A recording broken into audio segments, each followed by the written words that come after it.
Bueno, eh, ahí otro de los temas importantes, ¿cómo vieron ustedes que ella plantea esto de si, si el problema es algo sustancial, es algo que está, o el problema es algo que se construye, que lo construye la mirada del que está observando?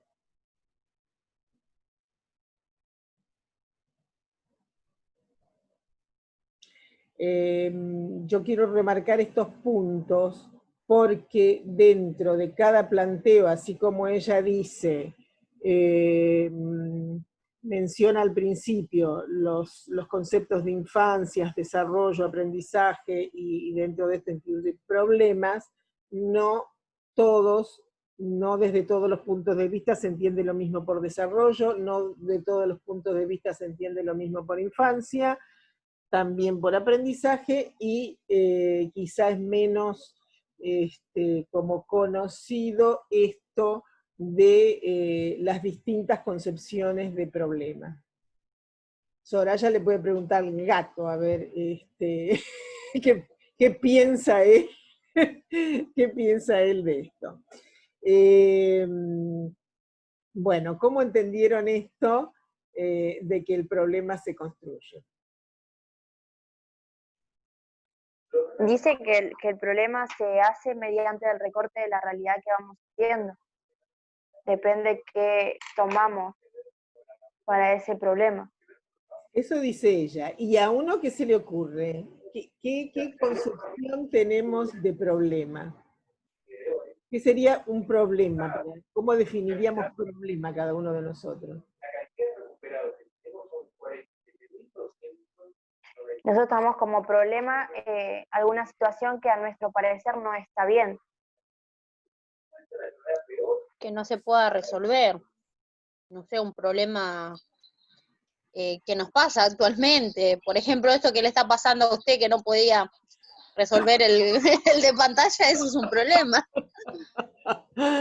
Ese es un problema para mí, digamos, para otro puede ser que no lo sea. Entonces lo que ella plantea es que el problema, no existe un problema, no es algo, no es un fenómeno, digamos, el problema, se construye en cada momento el problema. Y bueno, esta misma situación de esta, la pantalla, que para mí se convierte en un problema, porque uno no puede, digamos, como encontrarle solución, entonces esta es la situación problema. Que no es lo mismo, a ver, ¿qué pasa cuando nosotros decimos es un niño problema, es un alumno problema? ¿Ahí en qué estamos pensando?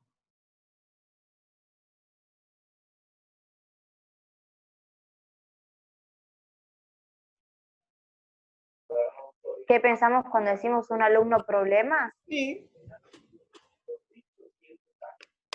Y un chico que no responde, que molesta a los compañeros, que es inquieto, como que se piensa en estas cuestiones. ¿Y el problema de quién es?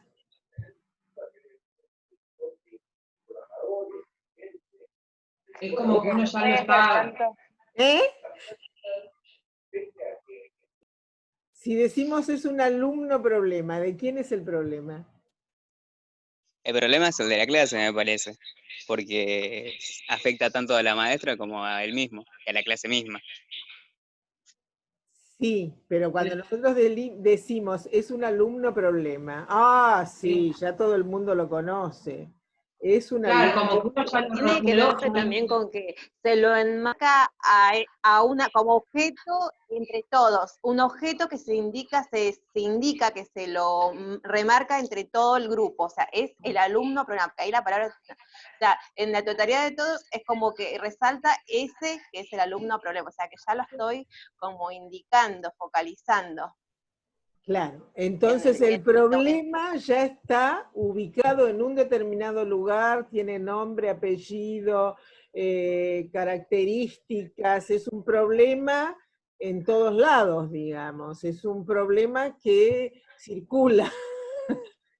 Entonces, pero también tenemos la experiencia de ese mismo alumno problema, puede ser alumno problema en un curso, no serlo en otro, ser alumno problema en una escuela, no serla en otra. Vieron que muchas veces los padres, en general, digamos, a veces la primer medida que toman es o pedir que lo cambien de maestra o cambiarlo de escuela, digamos, y donde muchas veces dicen, ah, no, después anduvo bárbaro. Entonces, el problema se constituye frente a una determinada, digamos, situación que se transforma en problemática. Y es problemática porque no le puedo encontrar salida. Ahí está el problema. Y al problema tengo que pensarle, digamos, por los caminos. Si yo conozco el camino para resolverlo, no es un problema. Si yo conozco, no es un problema. Si yo sé cómo resolver algo, eso no es un problema. Puede ser que me demore un poco más, qué sé yo, pero eso no es un problema. Ahora, si yo no lo puedo resolver, esta es la situación problema. Entonces, frente a la situación problema hay que poder encontrar,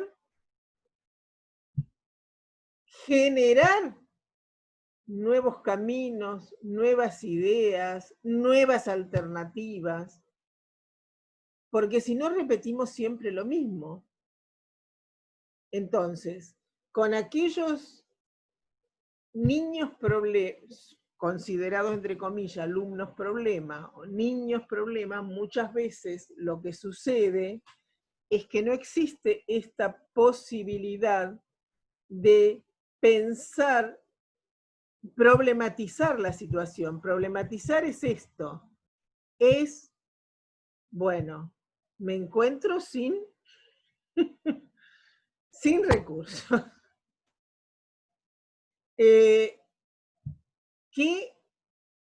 ¿Qué se puede ahí crear como alternativa, pensar nuevas cosas?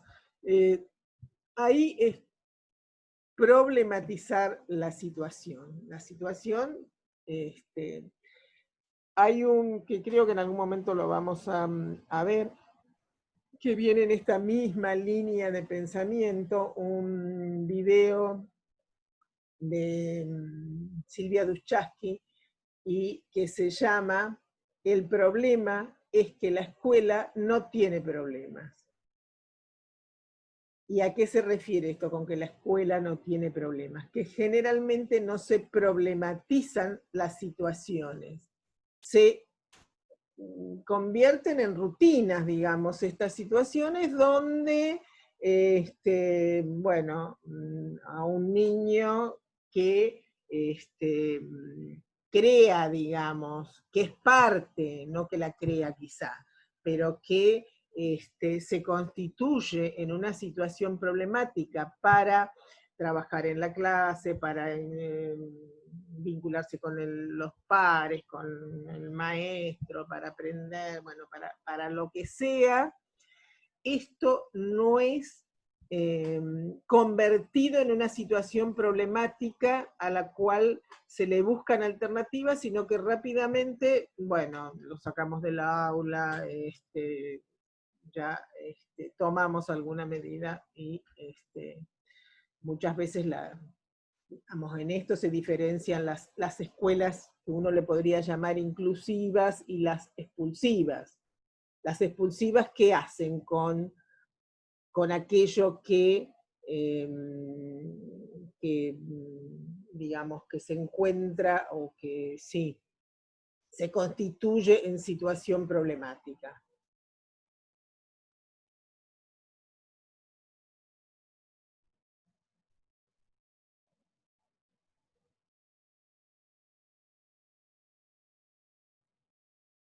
¿Qué hacen? lo expulsa, ya está, lo mandan para otro lado, porque Claro, digamos, estas son lo que se consideran escuelas expulsivas. Y las inclusivas serían aquellas que toman, se ponen al hombro, digamos, las cuestiones, aquellas situaciones problemáticas y, bueno, tratan de encontrar alternativas, lo cual no quiere decir que siempre se puedan encontrar las alternativas más alternativas se encontrarán, pero a lo mejor alternativas que son las que uno está buscando o que entrarían dentro de lo aceptable o que permita continuar el trabajo o este tipo de cosas. Entonces, acá esto es un punto muy importante en desde donde uno va a pararse y va a posicionarse en relación a las situaciones problemáticas que se pueden plantear o que pueden ser demandados, por ejemplo, o los psicopedagogos o los equipos de orientación escolar en una escuela. Siempre se va a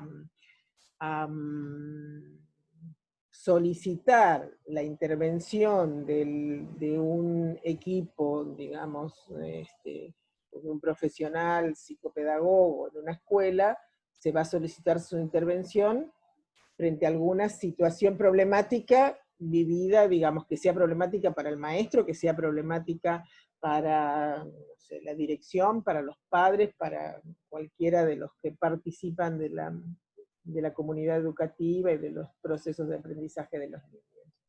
Entonces, según, digamos, desde donde uno se posicione para entender esto, o para pensar, no para entender, para pensar con qué concepto de problema vamos a abordar la situación. Entonces, este es otro punto muy importante.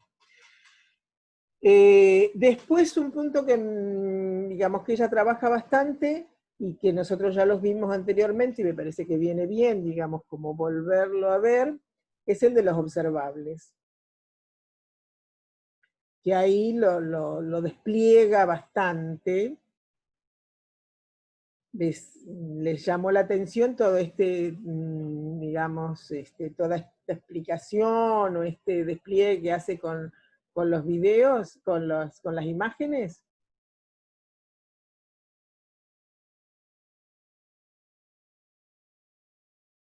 ¿Qué les fue pasando mientras veían esas imágenes? está bueno el ejemplo que da porque te hace pensar qué es lo que vos ves de la primera impresión. Y a medida que se va ampliando eso, qué es lo que vas teniendo en cuenta y cómo se va ampliando tu mirada a esa situación. Todos los conceptos que influyen. ¿Los A demás? mí me pasó que la pude interpretar a este cambio de fondo que hacía de los chicos jugando, cómo era, a mí me pasó, ¿no? La concepción de la infancia en distintos momentos de la época, cómo se vería en ese momento la concepción de la infancia en distintos momentos de la época, o sea, cómo se construye esa concepción, cómo se ve. Pero bueno, esto tiene que ver también, ¿no?, con lo que ella dice, habla de cómo mi mirada está atravesada por lo que yo, de mi realidad, y no es lo mismo que develar o tratar de llegar a una realidad ay, no me sale, pero es que, o sea, que es distinto, que mi mirada a tratar de intentar develar una realidad, lo que Claro, ella a pensar con que cambiar hay los una fondos realidad, de los niños jugando. que hay una realidad objetiva que yo la develo, que yo la... Claro. Sí. Sí, sí. Ujú. Bueno, a mí me pasó eso, que yo en el momento que hace ese cambio de fondos de los chicos jugando, pensaba, digo, cómo en cada momento de la historia se concebía la infancia. Me pasó eso. Además, Y también, y también como la imagen, al ser, o sea, cuando la acompañaba otra imagen, por ejemplo esa del bullying, o las imágenes de Juanito Laguna, como también, de acuerdo al contexto de la imagen que la acompañaba, también le daba otro sentido a esa imagen principal. Y creo que ella en un momento plantea como que los observables siempre tenían que estar como introducidos en historias, esto de que no se pueden tomar de forma aislada, porque justamente esto, la historia también es lo que le da sentido. ujú. Y esta diferencia que hace, que bueno, ya la habíamos visto también en Rolando García, que ella evidentemente lo toma de ahí, esta diferencia entre datos y observables, porque los datos no son, digamos, son interpretados siempre, es muy difícil que existan datos puros sin una significación que se le va otorgando. Entonces esa significación tiene que ver con todas estas cosas que van apareciendo en el video. Porque uno va pensando distintas cosas. Yo cuando lo vi, la primera esa con los ojos tapados, digamos, uno puede pensar, qué sé yo, que es alguien que no ve, que bueno, y a medida que van apareciendo las otras imágenes, esa primera imagen se va convirtiendo en otra cosa. Uno la va viendo diferente. Yo pensaba en esto de los datos. Por ejemplo, escuchaba ayer o anteayer a un español que hablaba sobre esta cuestión de la pandemia, y bueno, él hacía toda, no era médico, era un ingeniero. Entonces él lo que hacía era una lectura de los datos de distintos países y hacía comparaciones y demás. Entonces él decía que acá, porque le preguntaban, bueno, cuál era el problema que él veía acá en la Argentina, y decía que él, el problema que veía, que pensaba que todavía estaba muy mal la situación, porque el porcentaje de infectados en relación a la cantidad de test que se hacían era del 30%, y hasta que no bajara al 10%, eso significaba que había mucha circulación del virus.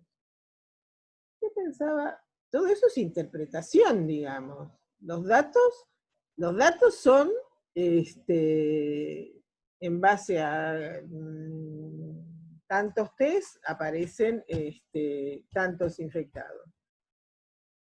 Una cosa es si le haces los test a toda gente que tiene síntomas, si haces los test a toda la gente de una población que tiene mucho contacto, que no está, que no guarda el aislamiento, evidentemente ahí va a haber muchos contagiados.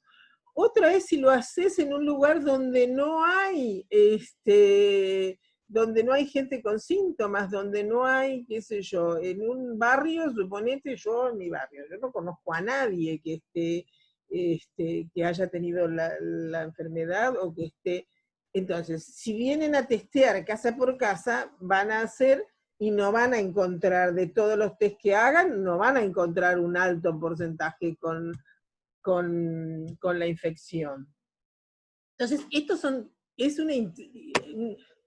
es interpretación, pero esa interpretación de los datos varía de acuerdo a con qué criterio se haga la interpretación de los datos. Y esto es siempre así, por eso ella ahí dice, digamos, esta cuestión de la recolección ¿qué es la recolección de datos? no, los datos inmediatamente se convierten en observables.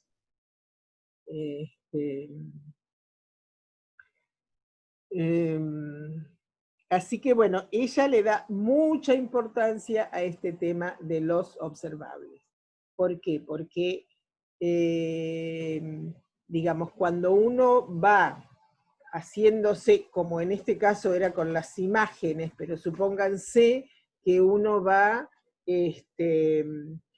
investigando en el sentido, porque ella toma el diagnóstico psicopedagógico como un proceso de investigación, en el sentido del trabajo que hace el investigador.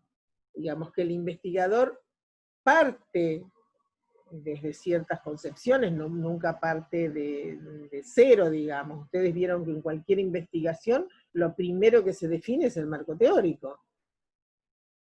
Y en base a ese marco teórico que se establece y que se recorta, recién después de ahí se arma el modelo, los instrumentos con los cuales se va a investigar. Y siempre se va a investigar sobre algo que no se sabe. Bueno, cuando nosotros, o cuando, digamos, hay una demanda por una problemática, si realmente uno lo convierte en problema, hay algo que no se sabe ahí, que no sabemos. Entonces tenemos que ir haciendo este camino que hace el investigador, de observar, de comparar, de buscar, y ahí son todos observables. Nosotros vamos teniendo datos, pero datos que inmediatamente los convertimos en observables, que los interpretamos, que los significamos. Entonces, de todo, supongamos que sea, bueno, no sé, nos esté hablando, digamos, de un niño, la maestra. Y nosotros no le vamos a preguntar cualquier cosa a la maestra. Ya nos vamos a ir haciendo una composición de lugar y vamos a ir metiéndonos por donde nos interesa meternos. Supongamos que nos interesa saber si este niño que no quiere hacer, o que no, que está muy desatento, digamos, que no presta atención. A ver, si nosotros lo pensamos como que este problema de no prestar atención es de este sujeto porque tiene un problema biológico, porque tiene un problema, qué sé yo, que fue abandonado, no sé, por la madre, estoy inventando cualquier cosa. Y entonces, ¿cómo no? Lógicamente que no va a prestar atención. Si nosotros venimos, digamos, ya partiendo de ahí, vamos a ir metiéndonos a averiguar por ahí y a situar la problemática por ese lado y vamos a profundizar por ahí. Si nosotros pensamos que esa, digamos, cuestión de falta de atención puede estar relacionada con el vínculo que tiene con su maestra, con el vínculo que tiene con sus pares, con el lugar que ocupa en el grupo, con si es un niño que puede expresar sus emociones, si es un niño cómo reacciona, vamos a ir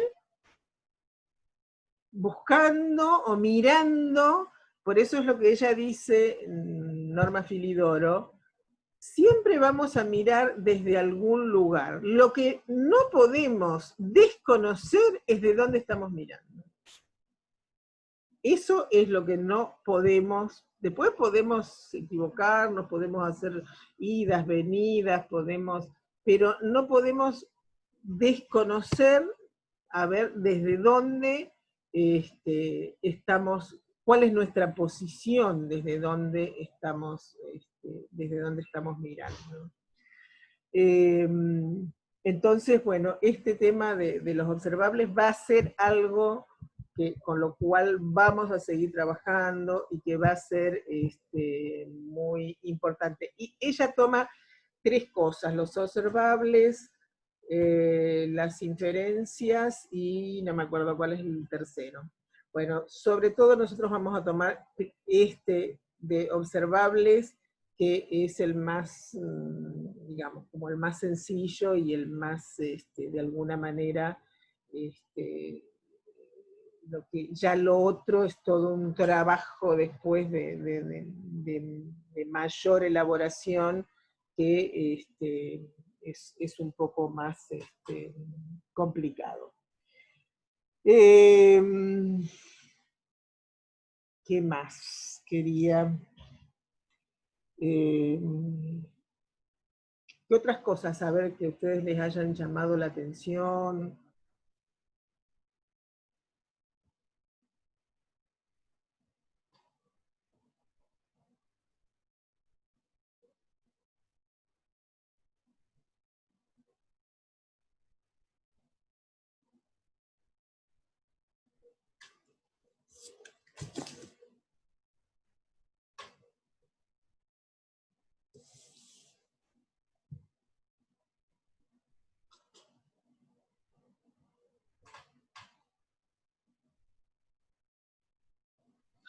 Volviendo un poquito a este tema de los observables,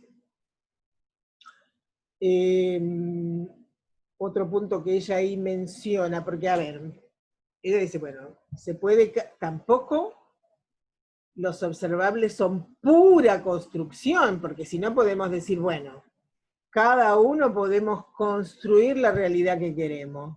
No, no es que cada uno vamos a construir la realidad que queremos. Existe una realidad que nosotros vamos a hacer una lectura de esa realidad, vamos a hacer una interpretación de esa realidad, pero es una interpretación siempre compartida, no es la de cada uno se arma su propia realidad. Ya estaríamos en el nivel, a ver, por ejemplo, alguien que tiene una patología seria, digamos, lo que puede ser la psicosis, un delirio. ¿Un delirio qué es?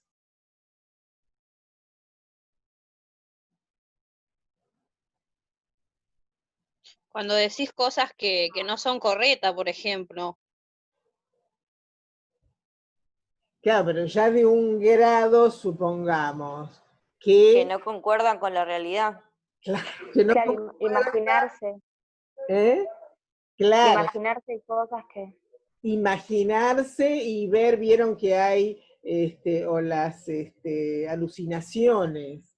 ¿El famoso elefante rosa, profe? Claro, una alucinación auditiva, una alucinación visual. Si yo digo que ahí estoy viendo, qué sé yo, un elefante que cuelga del techo, y bueno, esto es una realidad totalmente fuera de la realidad.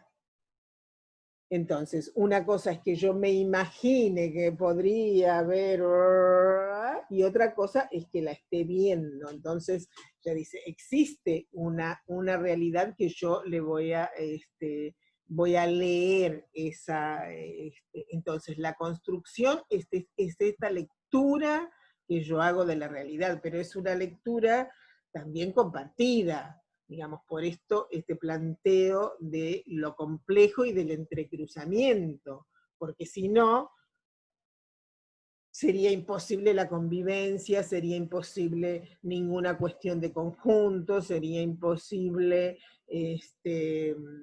estar en grupo, porque bueno, si cada uno se arma su propia lectura de las cosas, y no tiene nada que ver con la lectura que hace el otro,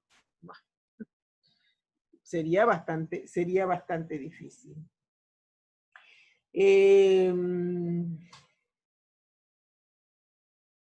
Bueno, otra cosa que me pareció interesante es qué les pareció el análisis que ella hace del informe escolar.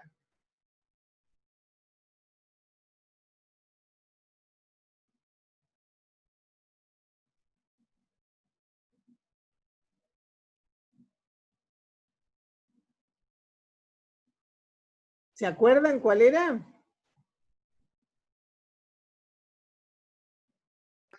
Puede ser que sea de los ejemplos que puso, por ejemplo, del niño de síndrome de Down, Sí, del chico ciego y eso. sí. Claro, como que, bueno, ella lo que decía, por ejemplo, de un chico con síndrome de Down es que no es que tenga problemas en el aprendizaje, sino como que es un poco más tardío, pero que esas cuestiones no significa que tengan dificultades en el aprendizaje. También decía que lo de un chico ciego, si no aprende los colores, no es que tenga un problema en el aprendizaje. Entonces, como que tenemos que ver las particularidades de los niños y en qué tiene problemas de aprendizaje y si esos son problemas de aprendizaje. Claro, ella trae el ejemplo de los chicos con síndrome de Down, porque si bien los chicos con síndrome de Down tienen un límite, no vamos a decir que, si no estaríamos como los conductistas, que decimos, bueno, todo es el ambiente. Entonces, si lo estimulamos mucho, mucho, mucho, mucho, el chico con síndrome de Down va a llegar igual que cualquier otro. No. Tienen su límite los chicos con síndrome de Down. Pero es cierto que más allá no es solamente un límite biológico, digamos, hay muchas diferencias entre unos y otros, según la historia que se haya podido tejer y la singularidad que tenga ese niño y que haya construido ese niño en su historia de vida, en su grupo familiar, en los lugares por donde haya transitado, los tratamientos que haya podido tener o no haya tenido, digamos, todo esto va a dar un conjunto que ahí va a aparecer la singularidad